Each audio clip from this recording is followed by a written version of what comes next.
चलिए आज एक कहानी सुनते हैं। ये कहानी ना सुनने में तो बड़ी सीधी साधी लगेगी, पर इसके पीछे एक बहुत ही गहरा मतलब छुपा हुआ है।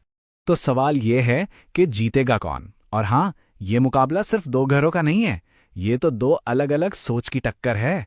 तो कहानी शुरू होती है एक बहुत ही शांत, एकदम सिंपल सी जगह से। सब कुछ आराम से चल रहा था।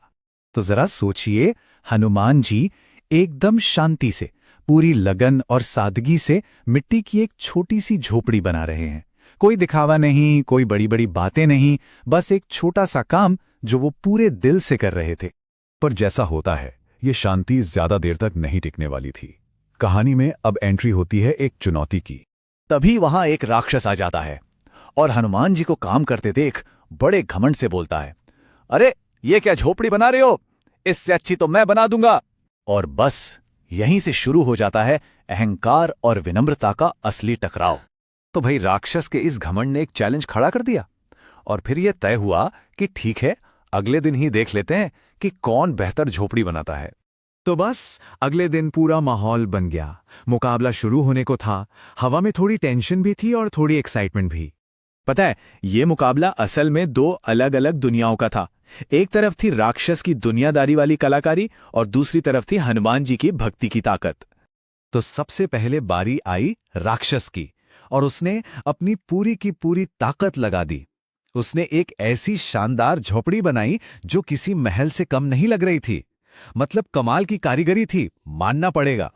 अब अपनी बनाई हुई झोपड़ी को देखकर राक्षस के जो साथी थे वो तो खुशी से नाचने लगे, चिल्लाने लगे, अरे वाह, हमारी जीत तो पक्की है, इससे अच्छा तो कुछ बन ही नहीं सकता।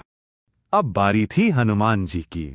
उन्होंने कोई औजार या कलाकारी नहीं दिखाई। नहीं, उन्होंने तो बस अपनी भक्ति, अपने अंदर की शक्ति का इस्तेमाल किया। और जानते हैं क्या हुआ? देखते ही देखते वहां पर सोने की एक झोपड़ी खड़ी हो गई। हनुमान जी की भक्ति से बनी इस सोने की झोपड़ी को देखकर वहां मौजूद सारे देवता बोल पड़े, सच्चा धर्म ही हमेशा जीतता है। अब ये मुकाबला सिर्फ हुनर का नहीं रहा था, ये तो मूल्यों की लड़ाई बन गया था। तो देखिए, अब हमारे सामने सिर्फ दो झोपड़ियां नहीं हैं, ये असल में जिंदगी जीने के दो बिल्कुल अलग अलग रास्ते हैं। चलिए जरा दोनों को एक साथ रखकर देखते हैं। एक तरफ है राक्षस की झोपड़ी, जो बहुत बड़ी है, सुंदर है और दुनियावी हुनर का एक शानदार नमूना है।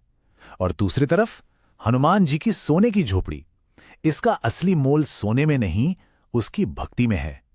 मतलब एक तरफ बाहरी दिखावा है तो दूसरी तरफ अंदर की सच्चाई। तो भाई दोनों ने अपना बेस्ट दे दिया। एक ने अपनी कला दिखाई तो दूसरे ने अपनी आस्था। लेकिन अब वक्त है फैसले का। पर इस कहानी की सबसे मजेदार बात पता है क्या है? इसका फैसला कोई और नहीं करेगा। ये फैसला अब हमारे हाथ में है। तो अब सवाल ये उठता है कि असल में जीत किसकी होनी चाहिए? क्या बाहरी चमक धमक और हुनर की, या फिर सच्ची भक्ति और अंदर की सच्चाई की? इस कहानी का असली विजेता कौन है, इसका फैसला अब हम सबको मिलकर करना है।